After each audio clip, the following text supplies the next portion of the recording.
Good morning, everyone, and welcome to the Maryland Jockey Club at Laurel Park for a Saturday edition of Today at the Races. I'm Dan Ullman along with Keith Fustel. Super card of racing this afternoon. It's a beautiful day. We've got two restricted stakes races celebrating two of Maryland's finest racehorses. Ben's Cat, of course, one of the more popular horses we've seen over the last 25 years or so, trained by the legendary Hall of Famer King T. Leatherberry, and the Jamila. Did a little research on Jamila, first ever Maryland-bred millionaire. Wow, good stuff. You want to open up that jacket? Aren't you got a little pin, a King Leatherberry Ben's Cat long pin? Long live the King. There it is. Long live the King. Gotta love that. Yeah, really good card on tap. Got some three other than allowances, optional claim allowance for races. Man, there should be value galore. We were a little bit light on the value yesterday until very late in the card.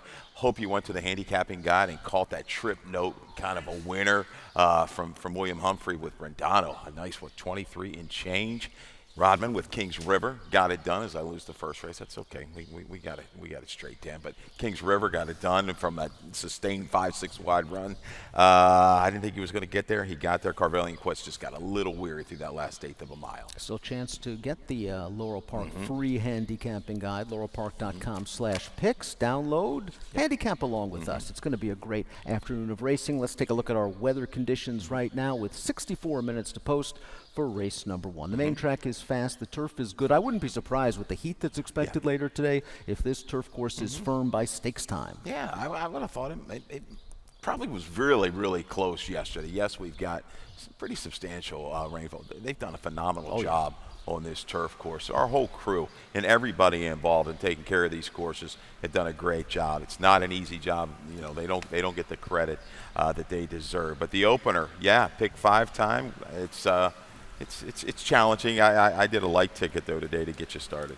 Race number 1 mile on the turf. Fillies and mares 3 and up, which have started for a claiming price of $12.5 or less in their last 3 starts, where the claiming price ranged 20 down to 16. Sheldon Russell takes the mount on the 6 Anoint. Take out the AEs, the 11 and the 12. As Keith referenced, this is the first leg of our 12% takeout early value pick 5. Just a great wager because of that low takeout. Keith, you're $16 ticket with a single and a final leg. If you're not jumping in on these tickets today, shame on you. Shame on you. We're not friends with you anymore. No. It's that good of a card from a betting perspective. 2 deep here. I originally had 4 horses in here. I'm going to trim it down. The 2 and the 9. She Is Whiskey, White, Lilacs for Mike Pino. Tries to make it 2 in a row. Race 2 with the 2 and the 3. Reply. Out of that race, out of the, Pimlico, the delay, the black guide Susan still ran credible after early trouble. We've got a video spotlight. I'm going to toss in the 3, Golden Sword as your value at 10-1 in race number 2. Race 3, another kind of, this is a head scratcher, 16 down the 12.5, the mile and 16th on the turf. Beaten claimers, take out the 9, the 12, the 14. I end up with 4, 6, 8, 11. One of these Phil Caps to run for me. I'll take it to the turf for the first time. Race 4 with a 1 and a 5. Conquer those who we can. Really like that horse in race number 4. And we're going to try a single in race 5. Some scratches in there. The Cakes Arrow is out. F35 is out. I think the scratch with Cakes Arrow kind of really moves up our top selection 1 and award to 3. Going to hurt our price, unfortunately, because we were willing to take a shot against Cakes Arrow. It's a $16 early value pick 5. Again, 12% takeout. Play along today. Early, late, pick 4s. We've got it all for you here at Laurel Park. You're going to go with the number 2, She Is Whiskey in the opener. I liked She Is Whiskey last time out off of her seasonal debut, off of a little bit of a layoff. This horse just exploded to win at odds on. And last time out, chased White Lilacs, who had everything her own way on the lead. Are we going to see similar tactics here? Because there doesn't appear to be a ton of speed other than White Lilacs. That's the million-dollar question. Can anybody go with her? Or will they try to go with White Lilacs? She Is Whiskey, I think, was just, I know they went slower, try to stay close enough, just fizzled, quarter pole home. I'm hoping some stranger says, let's go ahead and go and try to run with White Lilacs. I'm not going to give up completely on She Is Whiskey. I think today's going to be a little bit more of a tell of where she is. I think if she can get cover, she was kind of caught in between last time, which is not really the most comfortable of spots in these races. But I think if she can maybe inherit the rail, get to the rail and get covered up, maybe she can explode that last 3/16 of a mile. I've always been a big fan of the number 6 Anoint to make the rider Sheldon Russell. The last time Anoint was in for a tag, that was 4 starts back in 2023. Yeah. She doesn't race very often, but she sure looked good winning that day from off of the pace. And I think last time out, off a pretty extensive layoff, she was just in a little bit too tough against Life, Love, and Laughter. She didn't break well that day. She was 3 wide most of the way. But once she got down to the inside, she finished with a little bit of interest. Kerry Bryan's going to put the blinkers on. Maybe that gets Anoint into the race a little bit sooner, and that's, I think, very important because, again, White Lilacs could be loose. You see this race a little bit like I do when I'm looking at the 5 and the 6. You have them together. They're coming off of races that maybe were a little bit better than what some of these others have faced recently. And an honest quest here going off. We've got a stat for Ricky Silliman. I can see her moving up, and I can see her as maybe one that goes ahead and tries to lay a little bit closer and stalk, because I think that speed is there. Inanna's Quest came off a layoff last time out for Lynn Ashby. Second after a layoff between 6 months and a year. 3 for the last 11, 27%, big ROI, 489. And you're right, this horse was just in a little bit too tough last time out. She can be a little bit ornery, fractious behind the gate, but that was just a really tough race. And those fractions were very fast. She was relatively close. The winner, the big favorite, came from way out of it. And the 4th place finisher came back to place on a second level allowance with a 78 buyer. Inanna's Quest, I think, is tactical enough to get within striking range, get the jump on some of the closers, and is certainly a horse that's taking a little bit of money right now at 5-2 and must be respected. But the horse to catch and arguably beat is White Lilacs. We have a video spotlight. Yeah, this is the race going back May 26th. Second time back in the Mike Pino barn. Had some success with his 6-year-old mare. She's really been tough when she gets to the front end, and she's gone faster on the front end before and gotten it done. This particular day, she was able to walk the dog 24-4-50. Digs in late to prevail by 3/4 the length. Maximo Madness, who we're going to see in here, is probably going to get led away at a okay price again, 11-1 on the morning line right now. I think she's going to be in that 8-10, 12-1 range when it's all said and done. Second time off the claim for Ferris Allen. Can she kind of pair it up? I think Kyra Street's very, very interesting off the Lacey Gaudet claim. Lacey's barn's been heating up a little bit recently. This horse is off of the claim again.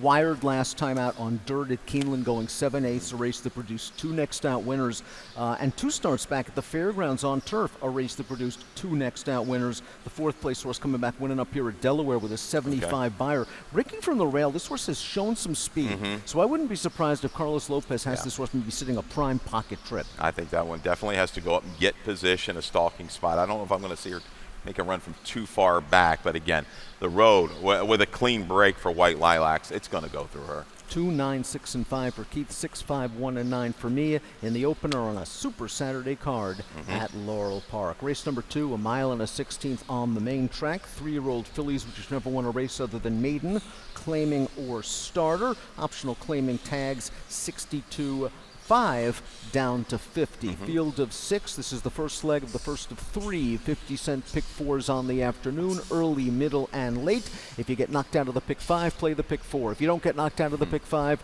play the pick 4. The prices have been good. This race goes through the number 2, Reply, who is stakes placed in the Weber City Miss and only her 2nd lifetime start. And then they tried the Black Eyed Susan last time out. We do have a video spotlight for Reply. This is not the way you want to get things started in a race like that. They have a 45-minute delay or so leading in with that big storm. And Reply, opening furlong, just wasn't kind to her. It's just too much to ask, I think, in the 3rd start. 45-minute delay, wet racetrack, and then you just get sort of bumped a little bit at the start. She's going to start making a run into this right now, and for a brief second it looks like she's going to make a contending move. She's down on the inside. Now Shelton's going to get her, Irad's going to get her to the outside, and she comes with a little bit of a run, but consider the horses that she's in against in here as she swings to the outside. The winner of this race came back, ran 2nd in the Delaware Oaks the other day with a 78 buyer. You saw she got bumped a little bit. Now she's got to drop to the rail. This is a great learning experience before Reply. I don't mind her cutting back to a mile and a 16th, and maybe with blinkers on, she can stay a little bit closer. And you look, I mean, she was able to kind of overcome the grain of the racetrack at Colonial in her debut. You see who she beats there, Passage East. That's a horse that's been on a roll, has won 3 straight, including a handy win down at Churchill recently. Lasix back on. Lots of positives for Reply. Certainly the horse to beat at a short price for Brittany Russell in race number 2. You're going to go with a little bit of a price, though. Number 3, Golden Sword. This horse exploded last time out when stretched out to a mile in an off-turf maiden race. I like that she was able to stay close to the pace, but boy, she really cruised clear. Yeah, and we've tried to give you that visual with our short comment. Let's go to the video spotlight for Golden Sword. And only her second start, moving out off of that race at Pimlico over a muddy sealed surface. Stretched out, 1-turn mile, and just demolishes this group. And as you said, she kind of moved up well in hand. Now, I will say, June 1, I had it we have it maybe fair, I think, on our handicapping guide. I thought it was a slight lean to outside, but man, she rides a little bit of the wave here, but she just dominates this field. And the final time, 140. I know it was maybe a little bit lesser group, but only 1/5 off of Dirt Routers, the boys earlier in the card, maybe conditioned, but I thought all in all, this is a really, really good effort for Golden Sword, and she may have a little bit more positional speed than Reply. See if she can get the jump and see if she can fend that one off. Oh, I agree. I think she's going to be close to the pace. Mischief in Motion is another horse that's shown some tactical speed. Mischief in Motion maybe underperformed last time out at Laurel, but I just thought that pace was a little bit quick. 23.84 for the first quarter, 23.51 for the second quarter, in a race where closers just seemed to do best. It was a one-race experiment with the blinkers. It didn't work out. Tromby's taken the blinkers off, and this horse ran okay off the layoff 2 starts back. Got up to late night call, couldn't seal the deal. I wonder if maybe she felt the effect of the layoff. That could be it. But a horse that I'm going to use in the mix, and you are as well, as Rosie on the River, the 5. She's a 2-time winner. She's knocked on the door a lot of times. She's already hit the money 6 out of 9.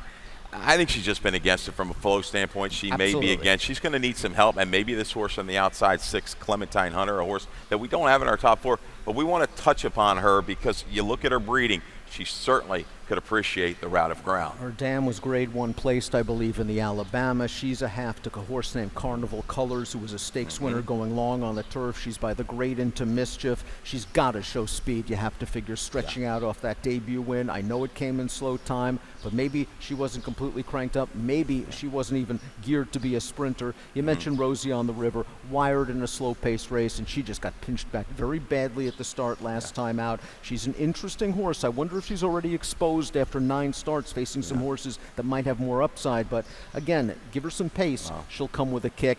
The race goes through the 2 Reply, but I like where you're going. You're looking for a little price, a horse that maybe can get the jump on the chalk, turning for home in the 3 Golden Sword. 3-2-5-4 for Keith. 2-4-5-1 for me in the second half of our early daily double. Race number 3, mile and a 16th on the turf, claiming race.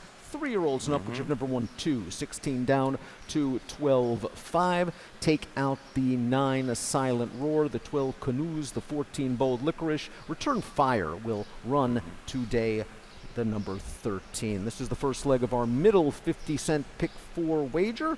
This is a wide open race. This might be the toughest race on the card. I am going to have to spread in my early pick 5s, pick 4s, middle pick 4s, etc. But let's start things off with Dark Loot, your top selection in this race. Dark Loot last is going to try the turf in here, and I think there's enough pedigree. There is. Turf-winning siblings, they're there. A turf-winning sib, I should say. The other sib ran okay, did not win, but I believe hit the board. Midnight Loot, 11% with the turf routers. Always liked them on the turf. Seemed like he'd be a little bit better percentage. You've got a very good turf rider, Ruiz. And I thought, all in all, last time out was an okay try at the 1-turn mile. Slightly against the grain of the racetrack early, but finished with enough interest. These horses have had a lot of shots to get through this condition. A horse like Fight No More Forever, who kind of comes in, you look at the buyer figures, looks like the one, but off of time. 1 for 22 turf routes off of plus 180-day layoff recently for the Boniface barn. So I got to go for a little bit better value. One of these Phil Caps I think is going to fire. I'm hoping both. I think Severn Run, the 8, is another horse to take a look at. By Hard Spine, 13% with the turf routers. Bottom side, 2-time turf-winning sprinter. Looking at the race, maybe the speed comes from the 2 from the inside from Mike the Bomb, but expect Severn Run to be forward. I think a stalking trip is in store for that runner. Mortal Sin, the number 11. I'm not sure what I'm going to get from this guy. He's yet to win on turf from 11 tries. He ran okay on the grass on Halloween last year, but I thought the trip was there for him. He followed the winner's very live cover on the second turn. He eased out in the stretch. He was second best. He was a perfect trip winner at Penn National, shooting up the rail last time out. They're taking the blinkers off. They're putting the cheek pieces on. This just ran in one of those point-to-point races on April the 5th. He was fourth going a mile and a half. So from a fitness standpoint, he should be ready to go. He's got to get close to the pace under Karamanos from this tough outside draw. You want him somewhere within 4 or 5, I guess, by the time they leave the far turn, 3/8 of a mile to go. I think encouraging the 2-back try. You talked about that race on Halloween. Brady came back and has run well off the break and just missed with a 67 on this Laurel lawn last week. Anybody else? Fight No More Forever. Let's talk about him because 4. Kevin Boniface sent out Agent Kelly to win off a 6-month layoff recently. Fight No More Forever coming off of a similar layoff here. Got the right setup last time out. In-out closers trip behind a very fast pace, but that was a pretty decent group. That runner-up came back to run second for 40,000 with a 73 buyer. That's exactly what I got noted. Prime to go. One bite. Hunter Joe, you see in there in the mix. The last sip. Better company lines over the last couple turf starts for this force. They lay off. It's a big, big question. The one, just for giggles, first time Kieran ran very well last time. We've got a stat for the one, just for giggles, and Kieran McGee. Recently, Kieran with last out maiden winners, 4 for the last 12, 33%, $3.17 ROI. Kieran knows where to put these last out maiden winners, and maybe, just maybe, this horse has been waiting for turf all of his life.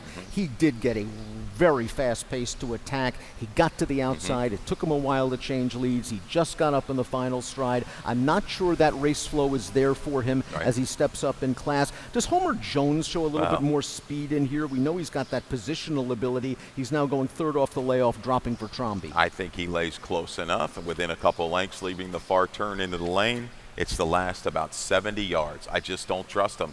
He'll be used underneath in exactas. So many different ways to go in here. Keith's going 6, 4, 11, and 8. I'm probably using all 4 of my top 4 in the multis. 11, 4, 1, and 5 in race number 3, a true skull buster of a handicapping challenge. Race number 4 is at 6 furlongs on the main track. 3-year-olds which never won a race, other maiden claiming or starter. Optional 62.5 down to 50 claiming price. Michael Sanchez takes the mount on the number 7 tip line. This is the first leg of our Chesapeake Pick 6 wager. It has a 20-cent minimum. If you pick the first place finisher in each of the final 6 races on our program and you're the only one to do so, you take down the entire jackpot. I want to start things off with your top pick in here because we have a video spotlight on the number 5, Conquer Those We Can. Coming off a little bit of a layoff for Brittany Russell, getting Lasix. This was a promising There's the start. performance. Right out of the gate, Dan. A little break to the outward, a bobble, and I even put graze the gate in the longer comment. I actually got it there in the short comment, but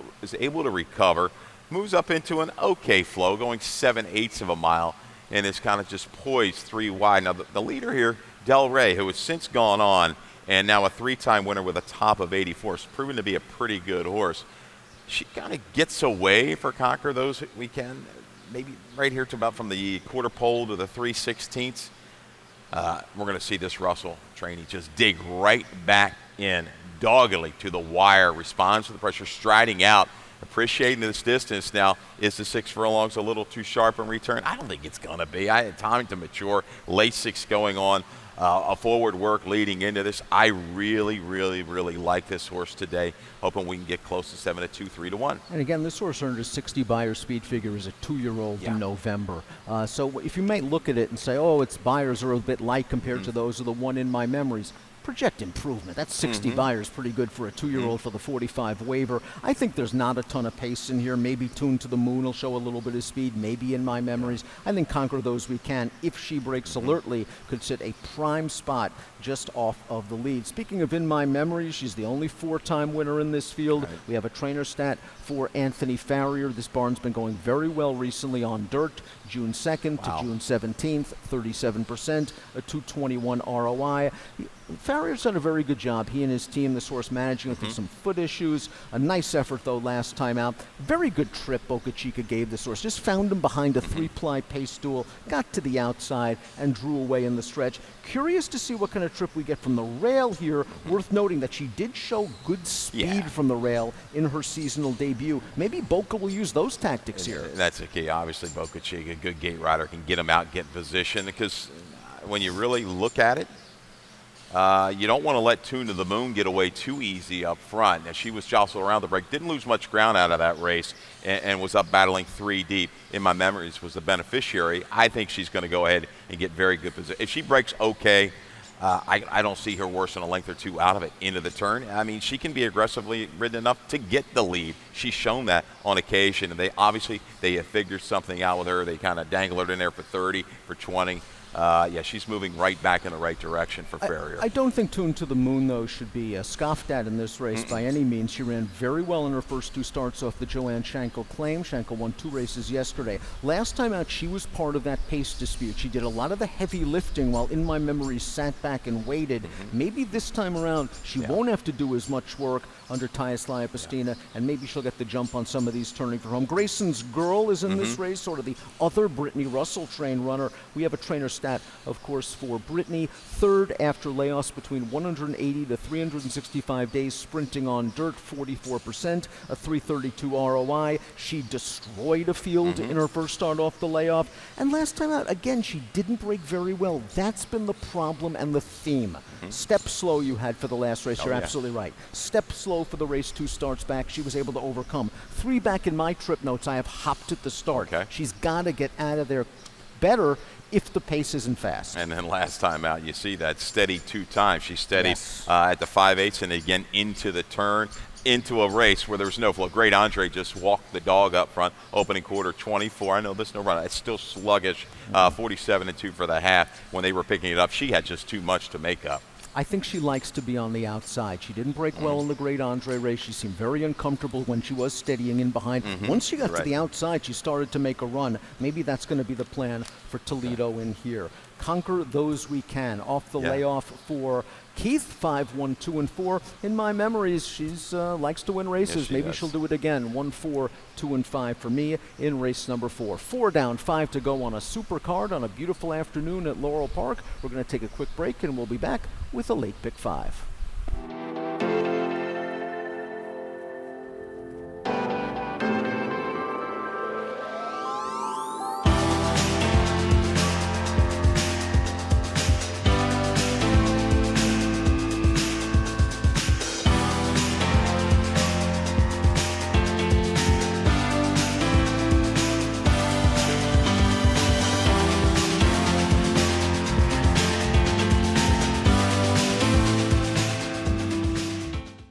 Welcome back to Today at the Races. I'm Dan. He's Keith. 4 down, 5 to go. We're at the track, which means we couldn't be happier. We're in the greatest place on earth, and race number 5 is at 1 mile on the turf. And this is a super race. 3 and up. Non-winners of 3 other than. Optional claiming price, 55 down to 44. 2 big scratches. You take out a speed in Cakes Arrow. You take out a big closer in the 8 F35. And guess what? You still got several stakes caliber horses in this race. What a way to start out our second and final value pick 5. 12% low takeout. It's the best bet in racing. The value pick 5s at Laurel Park. And our friend and colleague Mackenzie Pfeiffer has a ticket for us. All right, Fulminio to get you started. This is a horse that kind of would appreciate maybe just a little bit of give in the ground. We've seen some big races on a softer turf course from this Delacour trainee at 3, won an award.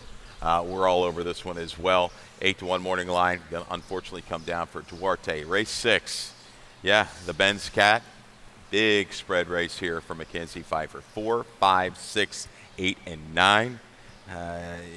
Looks like favoritism. It could go between When I Get to Heaven, Determined Kingdom. I think, we'll see how much play. I think Tidewater's going to be okay value, but it's a race. I could see definitely why you want to spread in there. I'm going to key around a horse in there, and she's got it. That's the 6, had to have. And race 7, a single with number 3 to keep this ticket fairly reasonable. Cadet Corps for trainer Kelly Breen. A good effort last time out at Delaware. Race 8, 2 deep in the Jamila Stakes. We're going to scratch the 3, Next Girl, the 7, Moonlit Kiss, and the 8, Juniper Juice. She's going to wind up with the 1, Alabreve, and the 5, Bazarati. finish things up for this late value pick 5, the 12% takeout with the 1, the 3, and the 8. Scratch the 9 in race number 9. That's a $30 ticket for Mackenzie Pfeiffer. We're going to start things off with the 3, won an award. We both like this horse in this race. We both like this horse pretty strong. We have a video spotlight for won an award. This is the most recent effort, I believe, and this horse was just pushing the pace on the outside. I thought was ridden very confidently, turns into the stretch after being put on a hard chase. And all in all, considering it was the first start of the year against these kind of horses, a really good effort. Yeah, it looked like, pretty much looked like a winner, I thought, coming up there to mid-stretch. And just a little flattening, maybe needed a race under its belt, but kept on well. I mean, reading some of your notes, you thought the horse went okay. I thought the horse went okay on the gallop out. So we're back now. Duarte second after this kind of a layoff. Look at this, 180 to 365 days, 7 for the last 31, 23% strike rate with an ROI, let's just call it $4. I think that horse is going to move up, won an award off of that race with a scratch of Cake's Arrow.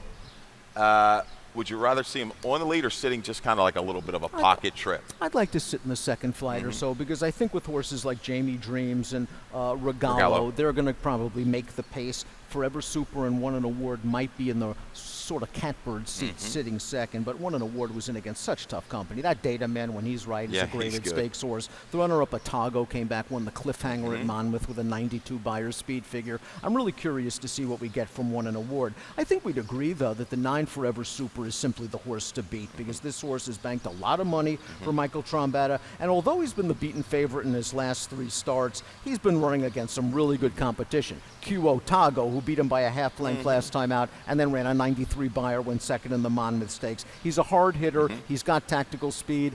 He's going to be probably a short price in here, but he deserves to be. Topped out at a 95 over this turf course last year in the Prince George's County. And I think with the scratch of Cake's Arrow, I think it puts him in a position now. He's going to get a beautiful tracking spot. He'll be perched probably 2 or 3 wide down the backside into the far turn. Let's see if he brings the finish. Really good effort last time at Monmouth and back here at Laurel with Caramanos, Trombetta.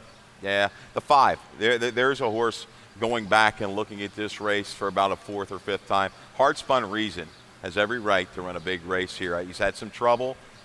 Fresh. He's run well fresh. I think he's a user at this kind of number. Yeah, he's won off layoffs. You don't worry about Graham Motion off layoffs. And the last time he ran was a 4-horse field. Forever Super controlled it up front. He had no chance trying to rally from out of it. He's going to get a much kinder flow this time around. But won an award, I think, might be knocking on the door after that good effort off of the layoff.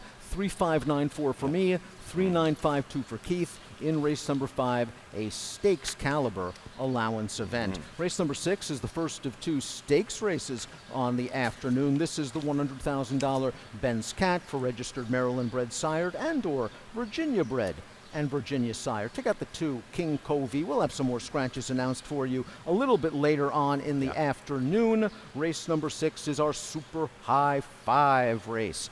And the Jackpot Super High 5 is a carryover of almost $22,000, a $1 minimum wager, a 15% takeout. You had to have him. We had been waiting to get him on turf. Yeah. He was washed off the turf last time out. We weren't sure. And to kick off our final 50-cent pick 4, we have a video spotlight for Had to Have Him. I didn't see this coming. And, man, what a performance this was. And, if he kind of transitions this form to a course, to a surface I think he's a little bit better on, I think it could be over. But this was really good. Sitting around the turn with Torrealba, confident handling, I give it. And he's going to have to alter course off of heels here at the top of the stretch.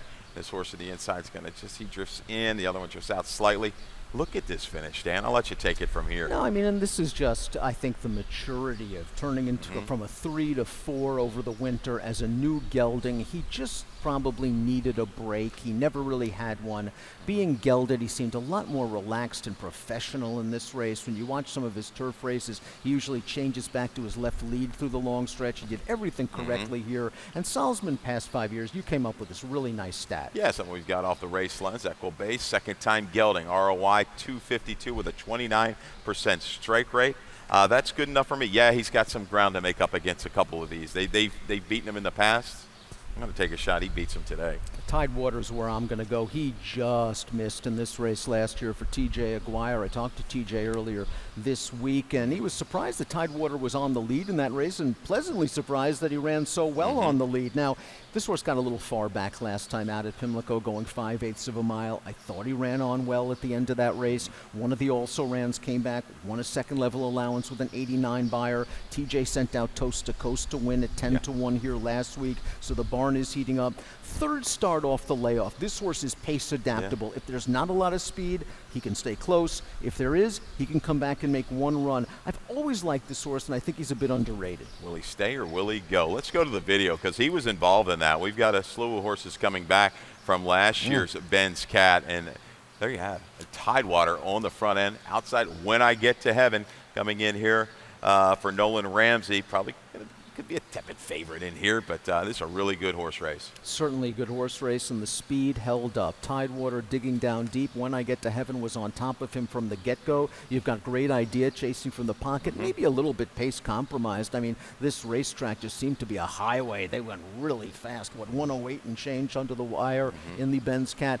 Tough beat for Tidewater, game win for When I Get to Heaven. Let's talk about When I Get to Heaven, because this is a horse that against Maryland-bred competition shows up every single time. As you say, proven at the 6 furlong distance over this configuration.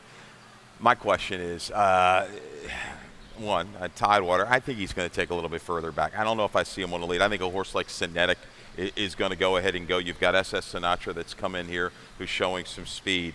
Determined Kingdom is When I Get to Heaven. No, I think Determined Kingdom's going. Yeah, and Determined Kingdom's that horse.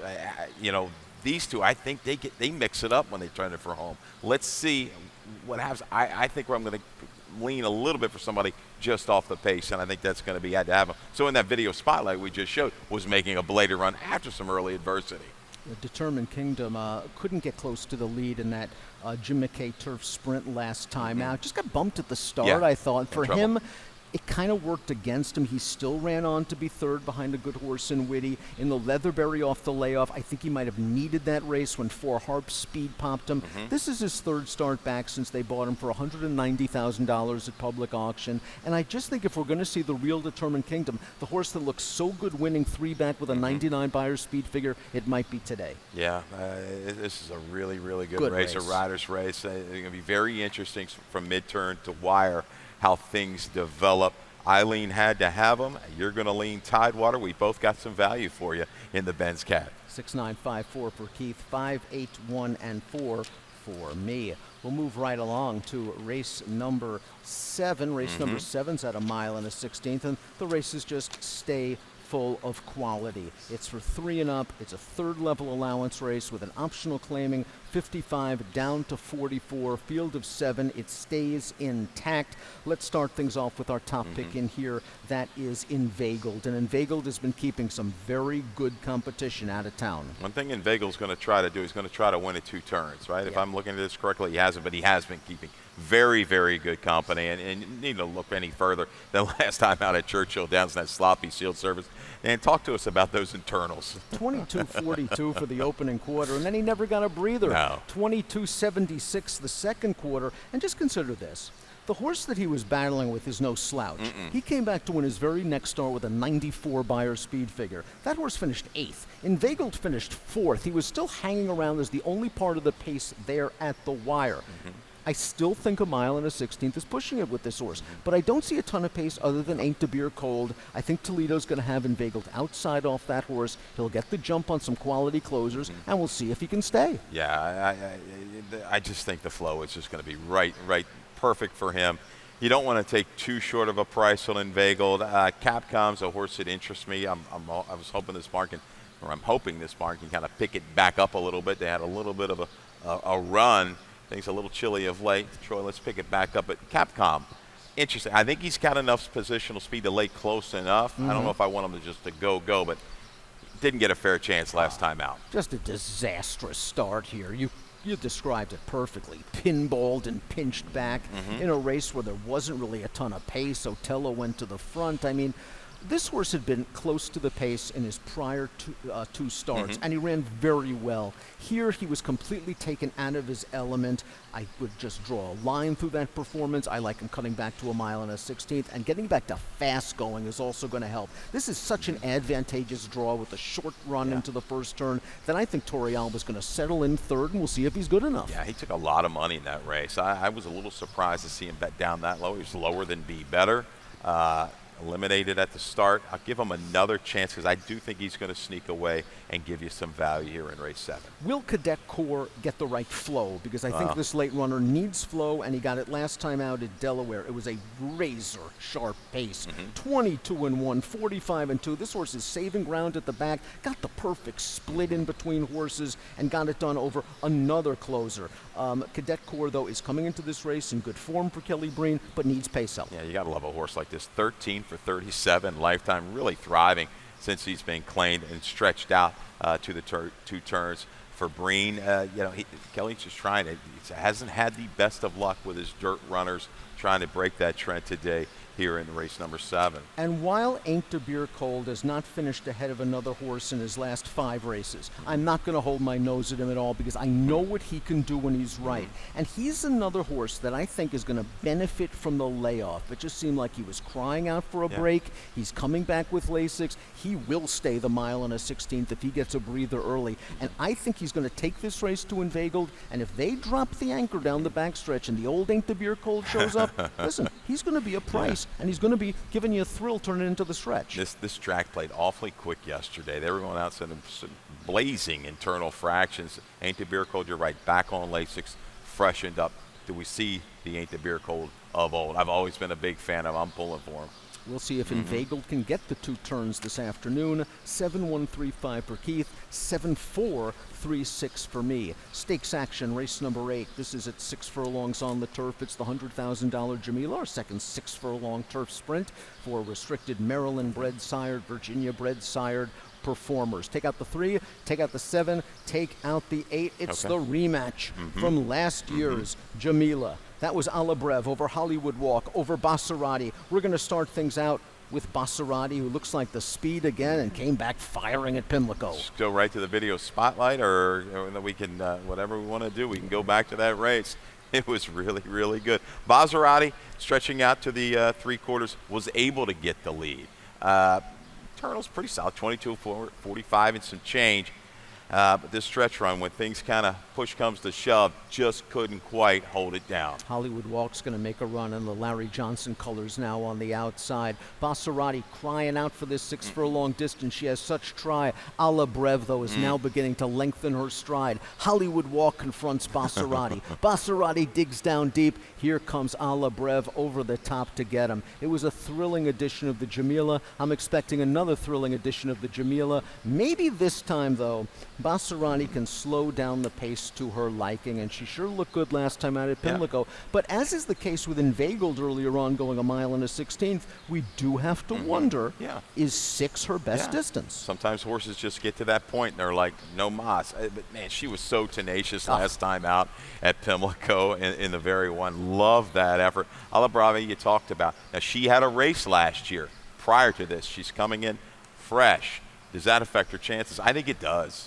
Perhaps it does, and perhaps if the pace is slow, that really works against her. Right now, she's had Basarati's number. She beat her in this race. They faced off in the Panzeretta Stakes at the fairgrounds, and I thought Alabreva ran better than Basarati again, and Alabreva didn't have a great trip in that race either in the Panzeretta. She broke slow. She steadied on the turn. She had to get to the outside.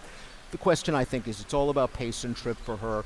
I really think, and we talked about this before we went on, that Hollywood Walk's very dangerous, second off the layoff after being pace compromised in New York. That race, it was off time, off of a route. Lone Lick of Life got out there and was able to control things. When she's right, I think she's going to be sharp enough second time back to lay close enough. Gift of Gab's going to be interesting as well. These two look like the horses. If anybody are going to make that earlier move and put that pressure on Basarati, I think it's going to come from one of these two, the 2 or the 9.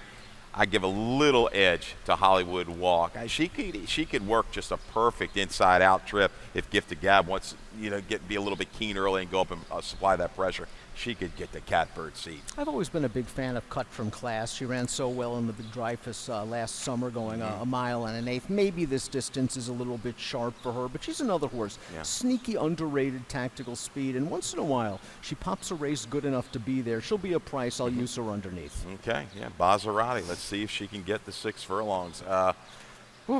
Yeah, she's really game. I know one thing. She's not going to give up without a strong fight. No way. 5-2-1-9 for Keith, 5-1-4-2 for me.